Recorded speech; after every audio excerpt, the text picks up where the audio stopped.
It's easy shopping for business attire, and realistically, you need to look sharp, polished, and put together. But does it represent you, who you are inside?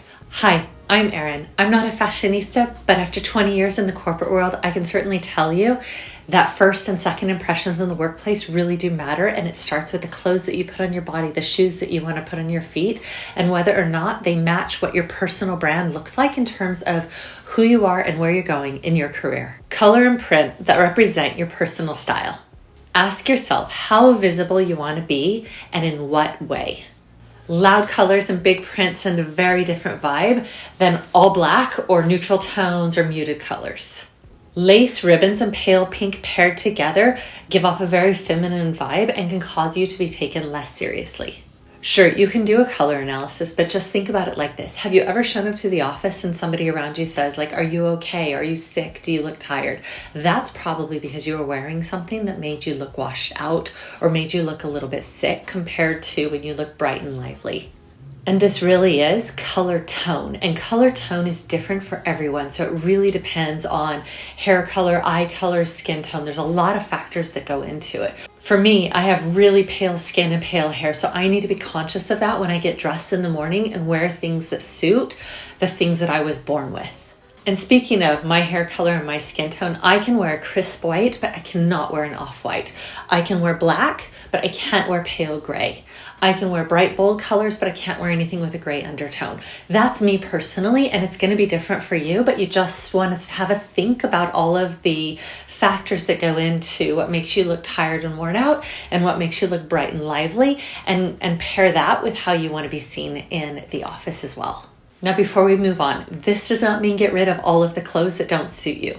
This does mean, however, making sure that you are conscious when you get dressed in the morning. So I have off-white tops, but I will pair them with maybe a black jacket so a little pop of it shows. So you want to be strategic in the pieces that maybe don't suit you as much in their natural form and pair them with things that do suit you. Ask yourself these questions. When I'm walking down the hallway at work, do I want somebody to look up and notice me? Or do I want to be invisible?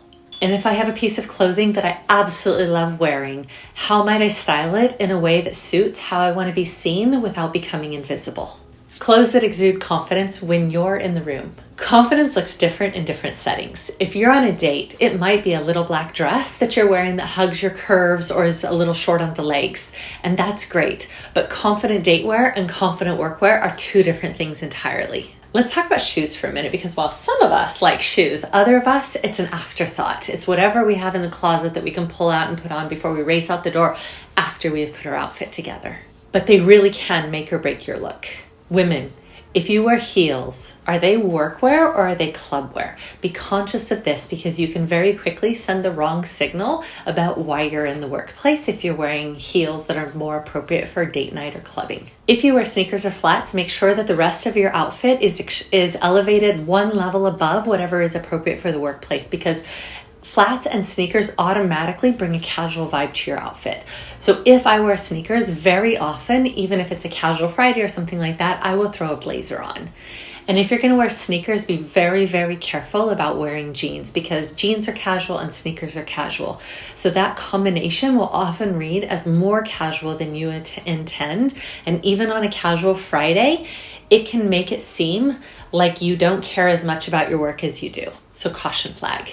Men, if you have shoes, and women that have seen better days, you don't want to constantly be buying new shoes, but wearing a pair that says you've given up on life isn't going to give you the credibility that you want in the workplace. Before we leave the shoe category, I'd be remiss if I didn't say comfort is king. And I really do mean that. It's not an either or scenario here. It's not either a good looking pair of shoes that are appropriate for the occasion or comfort. You really need to spend the time to find both, because there is nothing that makes you more awkward and uncomfortable in the workplace than a pair of shoes that hurt your feet all day, causes blisters, sores, etc. You really do need to take the time, and I promise you, as somebody who has owned over 50 pairs of shoes all at one time, I can promise you that it is possible to find something that is stylish, appropriate for the occasion, and comfortable. If my shoes aren't comfortable, they do not stay in my closet. It's about spending the time and finding a pair or a brand or a style that really suits you, and then kind of using that as your basis for shopping in the future. It's not about having a ton of shoes. It's about having the right ones for the right occasion and ensuring that they're also comfortable. If you need to adjust any part of your outfit when you're sitting down, standing up, or walking, do not wear it to work. I had a favorite pair of pants, and then I gained a few pounds. I was constantly tugging on them here and there and fiddling with them. Finally, I had to realize that they were no longer serving me. What do you have in your closet that you love that is working against you? Which outfits for which office occasions?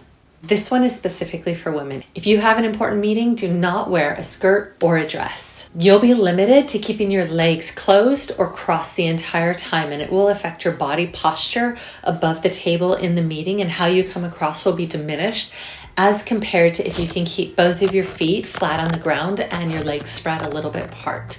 It gives you a more confident posture up here.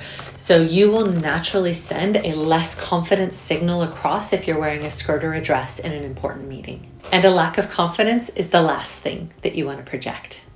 So this same principle goes for a round table or an interview. If you are going to be in front of a group of people in which more than waist up is showing, you also are not going to want to wear a skirt or a dress, because there is the chance that if you adjust your legs in a certain way, that the audience or the people in front of you could see things that you would never want on display.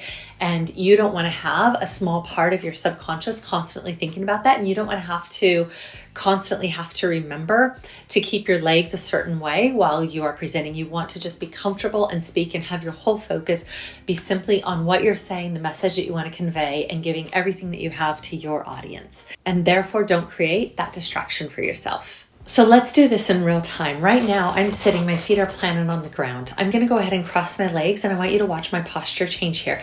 You can only see through the video to me, but I'm going to change my posture, and I want you to see what happens to my shoulders when I do that. Okay, so I'm going to cross my legs now. Can you see the difference? Because my legs are crossed, I've brought my shoulders on a little bit. And it's okay if I'm leaned forward and having a coffee chat with you, but when I'm in a meeting and presenting, this tiny micro motion of bringing my shoulders forward because I've got my legs crossed down here diminishes and decreases my size. And it's a tiny little movement. But what I need to do is I need to uncross my legs, and I need to come back to you this way where I'm sitting fully upright. Do you see the difference? That's what happens when you wear a dress or a skirt. Types of cuts to look out for, and this applies to both men and women. We all come in different shapes and sizes, and we have days where we're more confident or less confident about our bodies. The key, though, is not to ignore how you dress until you have your perfect body. That's a goal to be reached. But in the meantime, dress for how you want other people to see you. The competence, the confidence, and what you're really good at needs to shine through in your outfit despite any body confidence challenges that you might have in the moment or in the day-to-day, because those fluctuate. But how you want to be seen as a top performer in an organization, and how you show up and how you work to be aligned, you want that to be consistent regardless of your own personal body confidence in any moment in time. So let's talk about some cuts that can play for you and against you.